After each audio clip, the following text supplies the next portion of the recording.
Welcome back to the Step Forward Ever podcast. Your host, BQuanchi here. Before we get started, I always like to say the best way to support me and the channel is to like, comment, and subscribe, watch, engage, all that good stuff. It's BQuanchi on YouTube, Twitter, and Twitch are the main ones. You can follow Twitter for fun tweets and updates, as well as when I go live on Twitch where I stream gaming. Going for 3 days a week, but it's a hobby thing, so it's not like a strict schedule. But sometimes it's nice to kind of just like focus on things and whatever.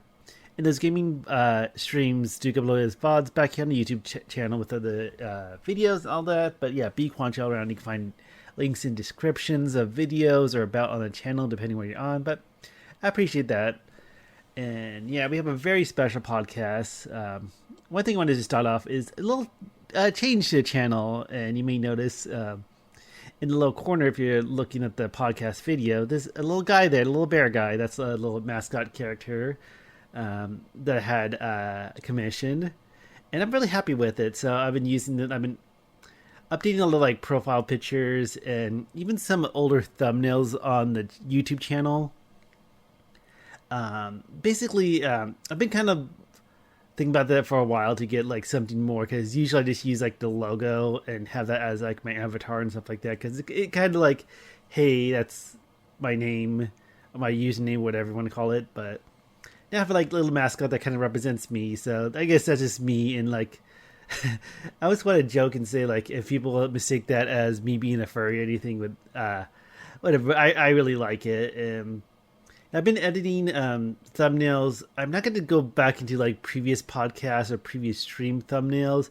I did do some of the gameplay let's play videos I've been doing weekly. So I kind of did that retroactively, in some of my game commentaries, which I did get back to. There's been stuff I've been slacking at, but it was kind of fun. Just like, hey, it's kind of feels like I have a little bit more of a brand and all that. So I'm not sure if that's going to help in the long run.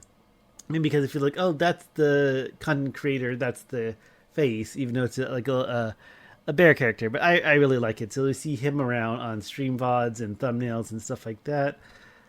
I almost want to make like t-shirts now already, but I'm not really relevant, so who knows. But that's just something I'm kind of thinking about. Like, hey, it would be cool one day to have t-shirts of either the shirt he's wearing or him or whatever. But I feel like I don't know how to go about it and all that. But I did want to mention, I'm not sure if this is helpful for any like small creators or small tubers, small streamers, is I actually got this from an artist on Fiverr.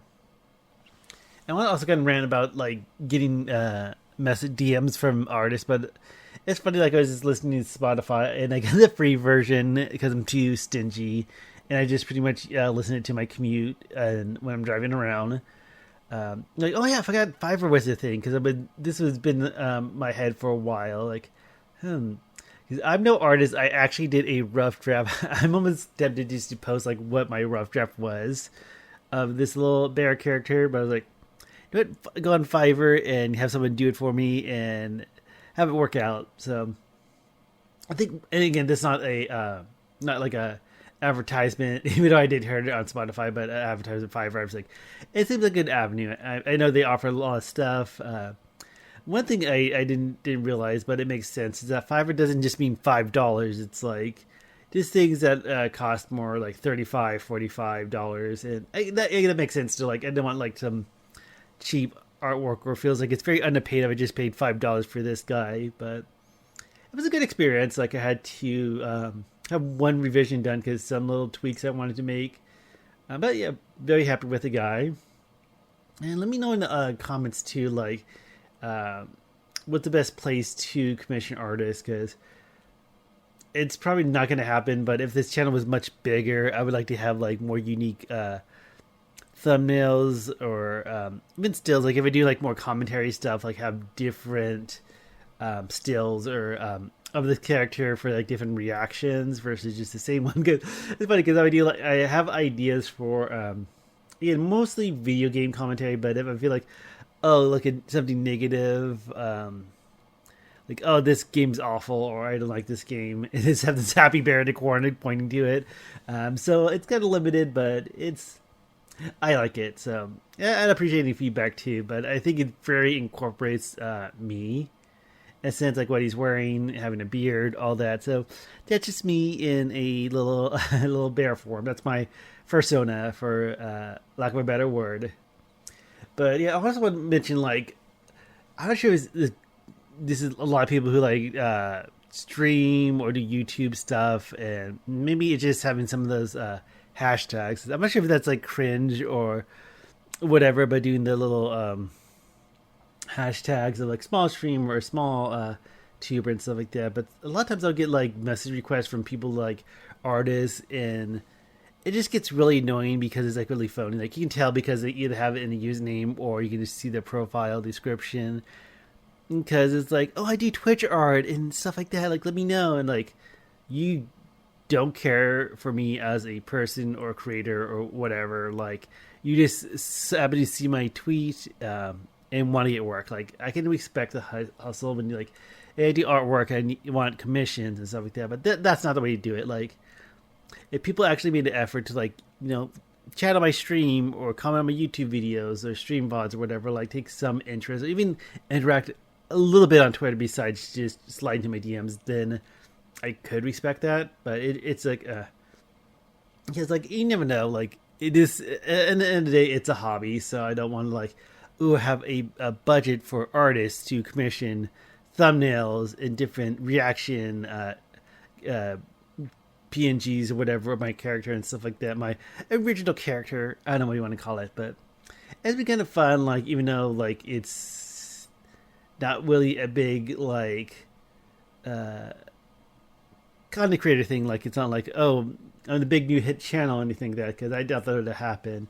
I look at my numbers, like sometimes it's very slow, but enough to be a YouTube partner at least. So enough to roll ads on my videos. And speaking of this, I'm thinking with this topic, but a slight segue is that my podcast from last week also got limited monetization.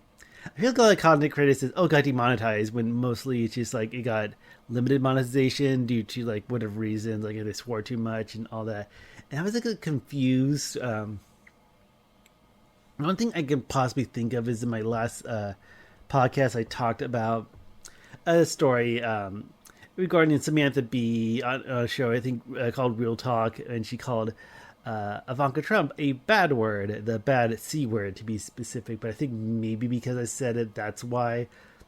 Because yeah, like that word is a really big one when it comes to monetization. So who knows? But I did click like, appeal or have it reviewed. Heard nothing yet, and it's been almost a week. So, but because I'm not like a big content creator with a lot of followers, because I feel like you see occasionally on Twitter like, hey, Team YouTube, what the hell? Like, especially with age gating, that's like sucks too. But it feels like when bigger YouTubers get a much faster turnaround versus just whatever user who can have internet connection and upload something.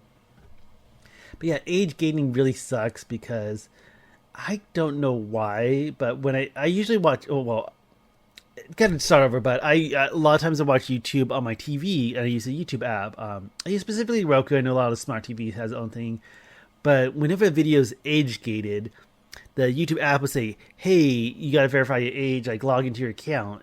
And this is the part I don't understand. Like, I log into that account. That's my account. Like, what do you want me to do? I want to watch this video on my TV, but you won't let me. On my computer, it works just fine. I can watch it. There's like no warnings or anything like that.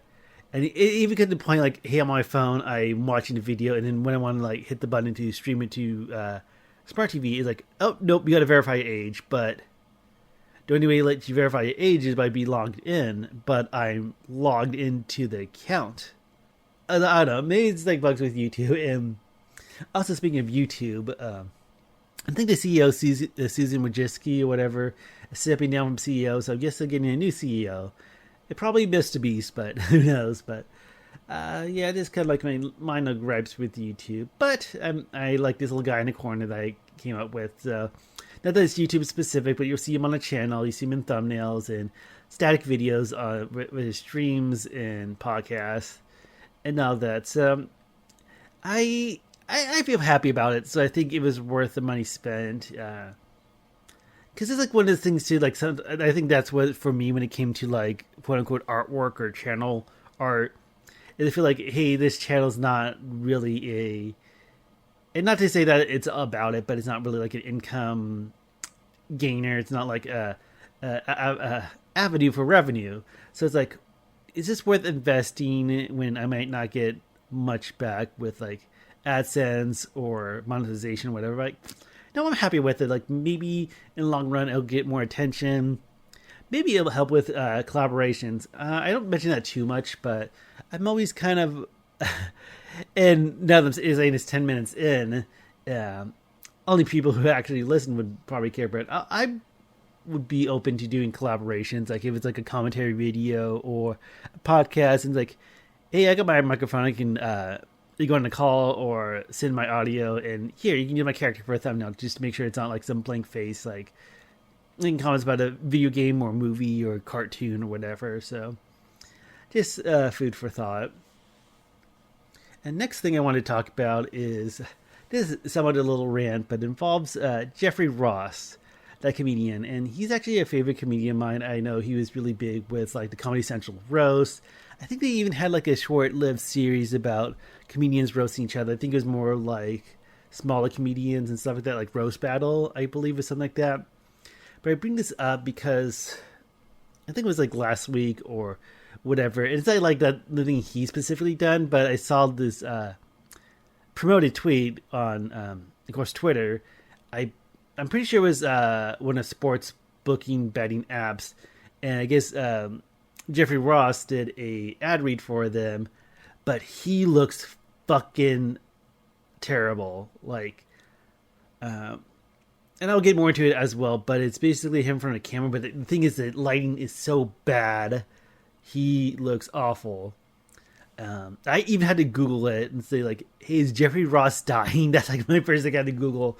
And no, nothing. I think the only thing came up is that he has alopecia, which he talked about before. I think he even mentioned that with the whole like slap thing with Will Smith and Jada Smith and all that.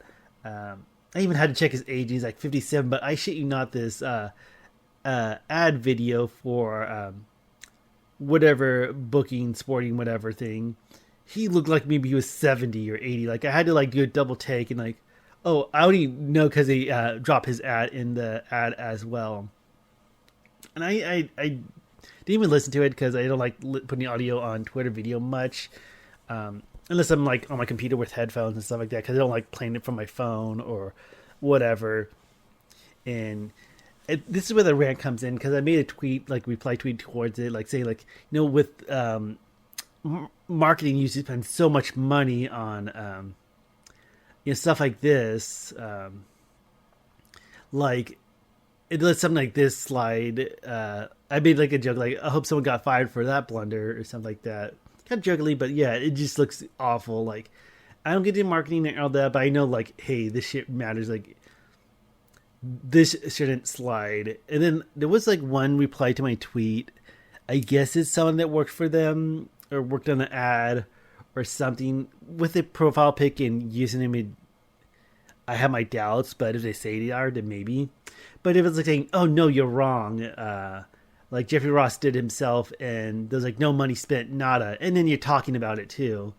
And I didn't reply back because I feel like I'm very good about like not getting the arguments on the internet. Like, I can make my point, just like maybe a snarky reply tweet or maybe something with a little weight to it, all that. But it's like, no, like, going back, it looked like a video of me. I'm sure that was maybe likely a case that Jeffrey Ross recorded it and it's like sent it to them, like, okay, here's my ad read. Because it kind of comes off like, you know, like when you see like celebrities doing cameos and stuff like that, like they're at their desk in the office or whatever. So maybe he did have like a light and a camera and film it himself, but it looks so bad. But the thing is, in the reply, I say like, oh, the production was nothing. And he goes, that's not right, because you're paying for something for production. Because unless Jeffrey Ross is doing it for absolutely free, even if he's doing it by himself, he's getting paid. So it's going to be some money. Like even if it's very dirt cheap in terms. Oh, but I'm guessing I don't think like an ad read from Jeffrey Ross would be dirt cheap. But if it's like, hey, you're just paying for him to do all this little video, I can see how it can be a lot cheaper than having an actual production and crew. But like that doesn't excuse the fact that there's poor lighting. You know, it looks awful. Like again, marketing and spending money because it's not. You can argue that production costs falls into marketing, but hey, marketing accepted this and saying, hey, we're going to put this online. It's going to be promoted unless Twitter does something where you can promote tweets for free, which they don't. I don't know, they don't. But yeah, marketing accepted that and paid to have it promoted as well as posting online. And then, of course, they would have to pay Jeffrey Ross to make the ad read, make the video, and all that.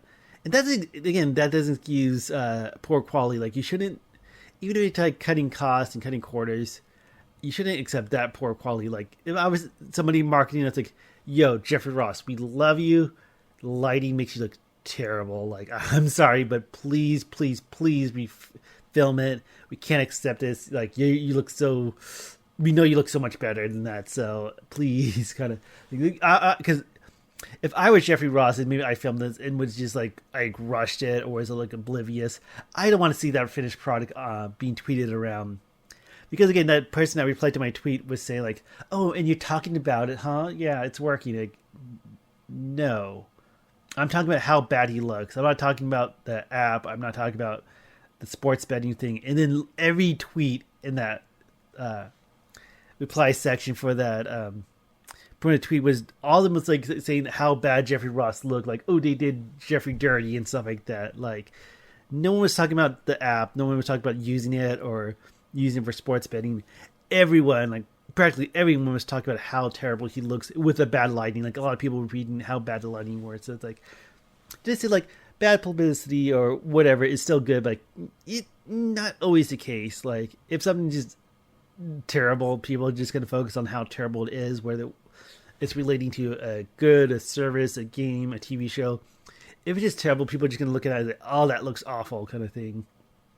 But yeah, it's just like this slight rant, and it's like, I don't know what to think of it. Like if that person was actually with the company and all that. Again, like marketing does spend like thousands, if not more, dollars. Probably a lot more. It kind of depends on what the product service is, but if they're not actually producing an item or shipping the item, then they don't have much production costs, and they can spend a whole lot on marketing because that's where people, make the money back. Like big companies like spend tons of money, and that's the point of my tweet: tons of money on marketing, and accepted that they post that even if it was just produced by Jeff Frost himself, it's like that is not acceptable. Like. It makes him look bad. It looks. I mean, maybe I'm just kind of like overthinking it and exaggerating a little bit, but I just thought I was gonna find like someone like, oh no, you're wrong. Be like, no, look at the reply tweets. Everyone thinks it's awful. No one's talking about the app, and yeah. So next thing I'm going to talk about on this podcast is what's called a star interview, and this is going to need a little bit more background. Like I'm not sure if many people heard this term. I remember when I talking to my family like a couple months ago, and my brother was mentioning that because I know about it too, because that's what my job does too. Like it's more for show, like if you're interviewing for a promotion, stuff like that. And I didn't enjoy the experience in the sense that I'll have to get more in detail in just a moment.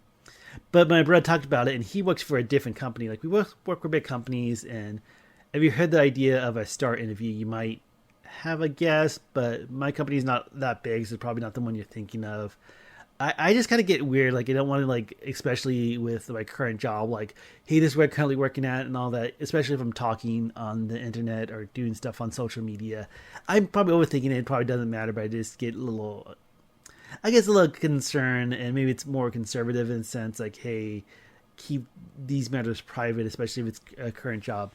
But my thought is like, oh, other companies do this, so I can talk about it, I can rant about it, and all that. So it's more like work. I guess you can say working class, whatever. But it's like one of those grievances I have. Basically, a star interview is like a format. used for like I think more for promotions, because when it comes to like most jobs, especially with big companies, as long as you can apply for it, show up, then you got an entry level job. So it's more like moving up in a company, and they have these STAR interviews, and it stands for situation, task, assessment, assessment, action. Okay, if I get an A and then result, I think no, I think A is action. I think yeah. So it's like what is stupid like, hey, here's a situation, and then you have to walk through it and give these points. Like this was situation, and this was a task. This is the action I took, and these were the results. And I find it like very frustrating and very bullshitty because it's like a cookie cutter thing. I'm not sure if it's like a conference or something like, ooh, this is a good way to like look for employees you want to move up, and like a format to use to like find the good ones and stuff like that. But like, no, it's just like some bullshit cookie cutter. And I should ease off on the swearing because my last podcast got limited ads. Who knows? It might get reviewed, but yeah, basically it's like these stupid questions, and they give you like three. It feels like old fashioned interview questions would have been a lot better because I don't know. Maybe it was just a company I was working for too, or I am still working for.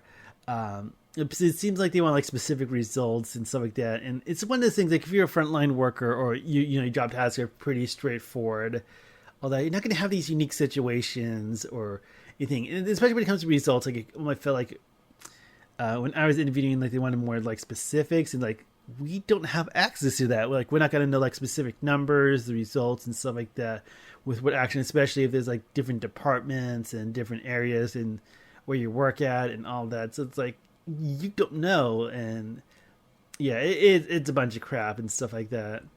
Like when the question's like, oh, when you had a disagreement with your manager and you know whatever, and that was part of it too, and you had to like go through that format, but then I almost want to narrow the question like, why are you asking if situations I disagree with my manager? Like, do you want me to get in more disagreements with my manager? Like, do you want me to do that just like, oh, I have a situation I can use for an interview and all that? And I wasn't smart ass about it. Like, I didn't even think about it because usually like, hey, I would like the promotion. I would like the higher pay. And the part of it that I'm bitter about it because I didn't get it because it went to others, and there was a group of openings too. So I think that what makes it more of a bitter taste too. But yeah, it's just like so annoying, and I don't know. It feels like not the right way to go about it. Like maybe it works from like, hey, this is a guideline. Follow these steps A, B, and C. Like here's a puzzle, you must have exactly this piece, but it's not just that way. Not a clear black and white kind of thing. And it also feels like maybe there's some nepotism or favoritism because employees that do get more opportunities to be in those situations, like maybe work on different projects or do a little thing out of the ordinary of their straightforward tasks, like, hey, they gonna have more to fall back, like in terms of answering those kind of questions and all that. So I think there's like, you know, the examples of favoritism and all that. And I don't know, sometimes I'm like almost relieved in a sense because it feels like sometimes, at least the company I work for, like the higher up, sometimes you get more yanked around when you're promoted more.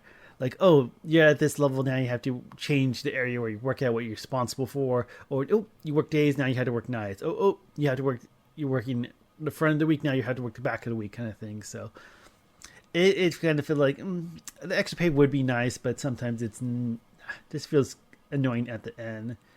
And even then, I talk to people with like, I guess they quote unquote managers, like employees in the high level up, and sometimes I feel like I don't want to come off like, hey, I'm better than you, like I'm smarter than you, but sometimes you have these conversations like, I generally like not to like narc on you or put you down, but I generally feel like a more competent person, yet you have the high position and I'm doing more laborious work and you're not. I don't know. It gets annoying. I think as part of it is like when an interview, like, oh, we'll let you know in 5 days and stuff like that and give you feedback. And nope. It took me 5 weeks to find out, oh, you didn't get the position by email. No follow-up, no all that. So I'm like a little bitter about it, but I guess that comes with like your working class and middle class, whatever. So But I can complain about it because that's not the only company. So it's not like my company specific thing. But star interviews are just pure garbage. They're awful and all that. And I don't know if anyone's listening ever heard of a star interview and all that, but this feels like a stupid format that someone came up with. Maybe they sold it as an idea and then people like eat it up like, ooh, that's a good way to scout talent in your own company and stuff like that. But like, no, it's just like a bunch of bull crap. Yeah. And I think that's part of why like maybe I hope like the YouTube or Twitch stream gets a little bit more, you know, money in the pocket. Like, not that I'm like banking on that, but it would be nice. I put myself out there, but whatever. Like, if people enjoy me, that would be cool. If not, well, there's a flood of content creators, so I'm not too special, although I kind of hope I but whatever. I'm just somebody throwing spaghetti at the wall, screaming to the void in the microphone, and seeing what sticks, which doesn't seem like much, but oh well, I'm having fun with it either way. So last I want to end this podcast, we bring back an old segment, the whatever report. So I just cutting over some weird news or whatever. But yeah, let's go through it. So for the first story, it's not really much of a story, but it's that Pepsi Soda Peeps is back. So I guess this is like a recurring thing. I think more for like the Easter season. Usually you see Easter products a few months before April. But a Peeps flavored Pepsi. I kind of like the color. Like I've seen like social media posts of like the pink, the light blue, the yellow. But I'm not sure like what this tastes like. Because Peeps is just like marshmallow, which is just sweet. Like, Peeps is not really much of a flavor. I think it's more of a promotional, like, marketing thing. Like, ooh, it tastes like candy, but Peeps is just marshmallow. Marshmallow is just sugar. Like, it's just sugar and gelatin and all that. So, maybe it is a slightly sweeter Pepsi. Because remember, I forget one of the coffee creamers, not Coffee Mate, it's the other one. I think, is it International Delight or I forget. One of them like has like a seasonal like Peeps flavor, and I tried it. Like it's just sweet creamer. Like it doesn't make me think I'm tasting marshmallow Peeps, which it's kind of overrated. I can't remember the last time I even actually ate a Peep. Like, it's marshmallow, it's okay, but it's like I don't go out of my way to eat Peeps. Like, the fun shapes are kind of cool with like different birds and bunnies and stuff like that, but it's like they're like an Easter candy and all that. But Pepsi Peeps is a thing, and I always want to test it side by side just to see if there's really much of a obvious difference. But yeah, it's something that's out there. So next story, this is a story about a woman from Miami, Florida, that finds out that her headshots was sold to a stock photo site, and now she's on a cover of a erotic novel. Just to give some context, the novel's called His Big Childhood Sweetheart. I kind of look into the story, like it's kind of this is like a plain photo of her, I guess a woman. And this is the thing about the story too, is that she actually paid a photographer $100 to do like some headshots, like some shots outside. So she's wearing like a long sleeve shirt and stuff like that. So nothing too crazy, but just because I guess she was looking to be an actress and all that, and was trying to get more headshots, like she had a theater degree and all that. But then finding out, and this even happened back in 2010, it seems like, when she graduated. But I guess the photographer, I say I guess, but the photographer sold the pictures to Getty Images, and then the thing with the stock photo shot, it's like anyone can buy anything and then use it. So someone's like, oh, I'll just buy the photo and put it on this erotic novel. It seems funny, like this. You can look at the photo, His Big Childhood Sweetheart. Like, she looks like a normally dressed woman, and the guy is kind of like has an open, like a silk shirt or something behind her, and that's kind of funny. I haven't looked at the TikToks, but there's a bunch of like TikToks of her reacting to the news. I don't know if that's kind of messed up. Like, I'm sure the photographer had like like a thing in the contract with the deal, like, hey, even though you're paying me, I have the right to use these photos. However, because it feels like if she was just a model and she was paid to be a model, I can definitely see that. But if she paid money to have her photographs and the guy also sold the photographs elsewhere, that'd be, I think that's messed up. Like, he technically took the pictures, so I guess it's his like prerogative to do what he wants with them, even though she's the subject matter. It's like the thing you hear, like when someone actually does a selfie and then that gets spread around. Because I know the story with like a monkey with that. I think revenge porn did that a lot too, where like, oh, your ex girlfriend had a selfie of her that she sent you. Now you're gonna post it on site. So I know if it's, with selfies, a lot more like legal things with it. But yeah, thought that was kind of funny story that someone like, oh, I'm gonna get these headshots or like a little photo stills so I can use it for um, acting or all that, and like, oh, stock image site, oh, erotic novel. So kind of a funny story.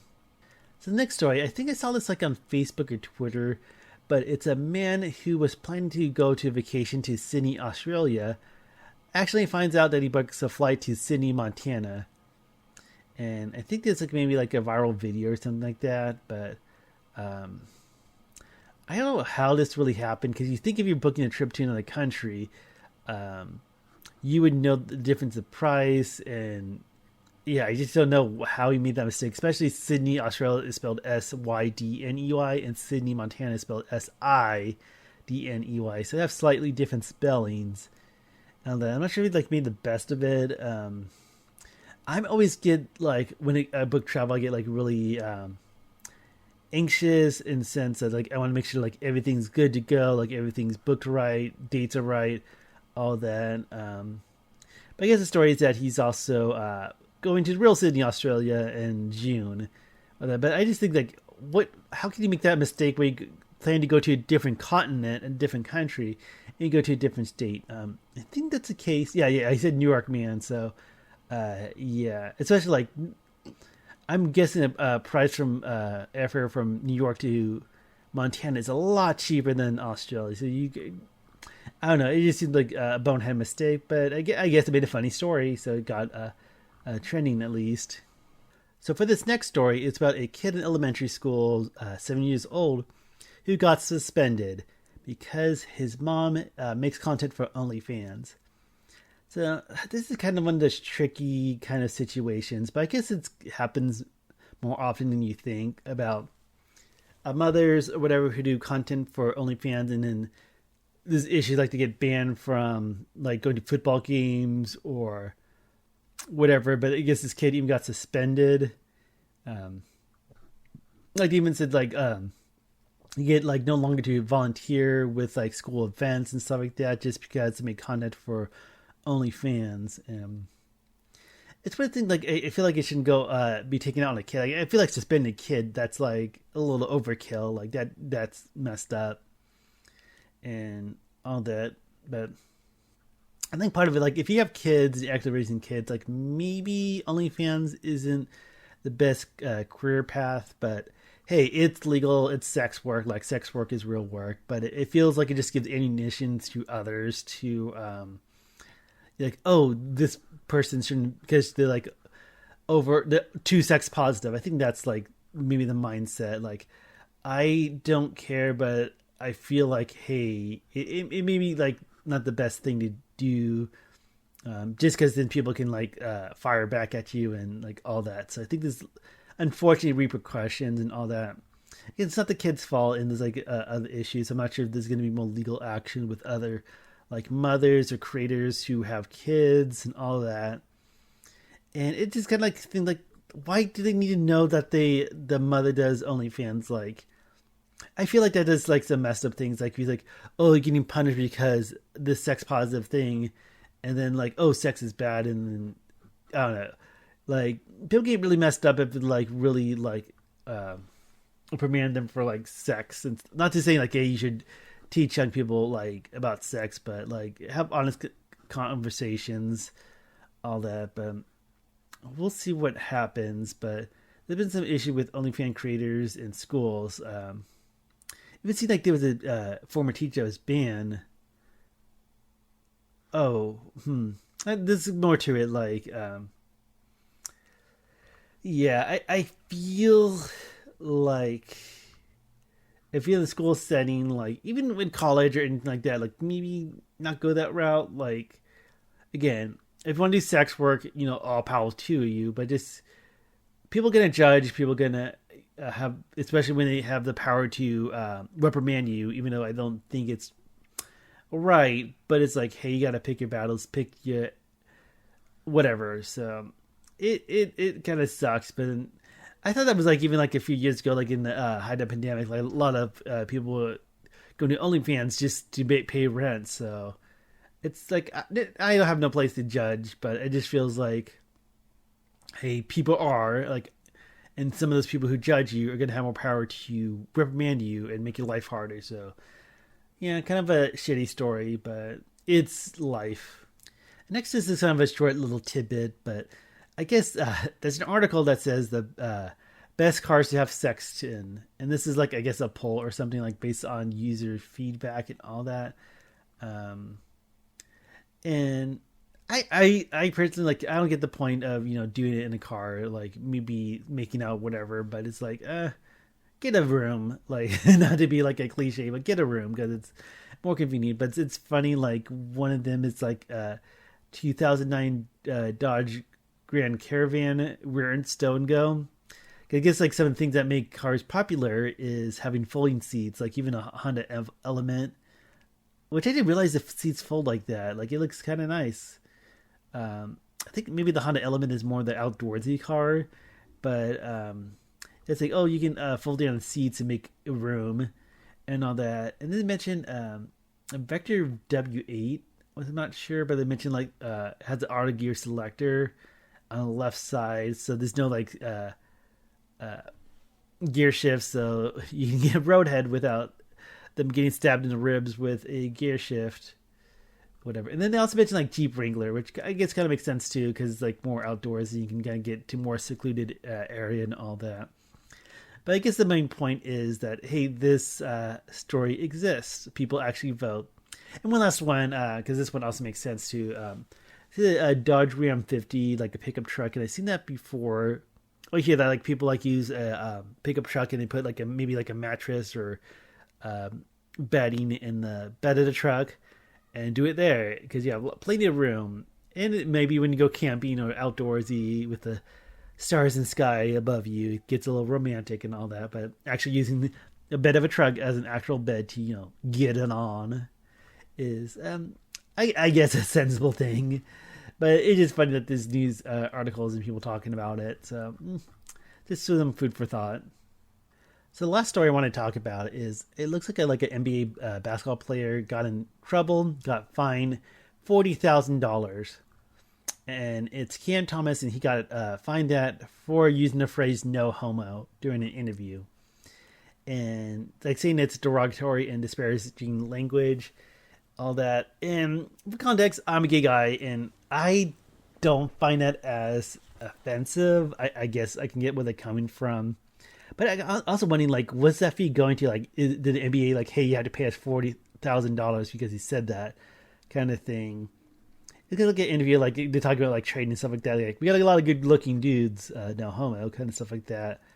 And, like, I disagree with it. I can see how it can be insensitive, but being fined $40,000, so those, like, NBA players are getting paid a shit ton, so I don't get it. Like, do they subject from a contract, or can you refuse to pay that? Like, what's the consequences? But they said, like, looking through the article some more, like, there was Roy Hibbert who was fined $75,000 for saying the same thing in 2013, and other stuff too. Like, and then also like there was a note that said LeBron James said it in 2010, and he wasn't fined. So I guess over time it becomes more offensive, but then like something LeBron James said 13 years earlier, he wasn't fine. He wasn't got any backlash from it than other people do. And again, I don't think it's as bad, especially like, hey, I'm a homo, so I think I had some say in this, but yeah, It actually just seems like a lot. It seems like a ridiculous lot. It almost seems like they just use that feed just so they can find whatever, just to make a headline for an article. But I don't know. Let me know in the comments what you think. Gay, straight, bi, whatever. I can get it how it can be annoying and it's sensitive, but like whatever. I'll just think like if some of us are consistent with that, like maybe it's done comedically. Like, oh, that's a joke, but versus that, like, I'll be just annoyed and maybe think the guy is an ass or whatever. But I don't think they. And it would be good to like if they just find that and that goes back to the NBA or if that gets donated to like a charity or something like that. But I don't know. It just seems like a bunch of BS just to like not to use the word woke because I'm like a millennial too, but it sounds like a bunch of woke snowflake BS. Like I don't care if you say no homo or not. You know, maybe this video will get demonetized for saying no homo, even if I'm just talking about it in context. But anyways, that'll do it for this week's podcast. I might take a break. I think with some of these podcasts, sometimes I'm just like pulling at strings just to get some topics to talk about. So, and plus, I did some other videos I wanted to do too. I've been really slacking off, even though like, hey, this is a hobby. It's not like it means much, but it means something, at least to me. Because I know like last week my roommate was sick, so I didn't feel like recording or stuff like that. I streamed a little bit, but it just kind of feels awkward. Like, especially if I'm like recording commentary, which I might have to repeat lines or all that, just to have someone in the other room or trying to get some rest or all that. Just these small apartments and all that. Yeah, so we'll wait and see. And now I'll do it again. The best way to support me is to like, comment, and subscribe. YouTube, Twitter, Twitch. So even if I take a break from the podcast, I'm still planning on more. I have tier list videos. I'm still coming out. And then my weekly Let's Plays, which I'm tempted to do more of, but I just have to wait to see like if it really hits or all that. But yeah, well, that will do for this week. So y'all take care and have a good rest of your day. Bye.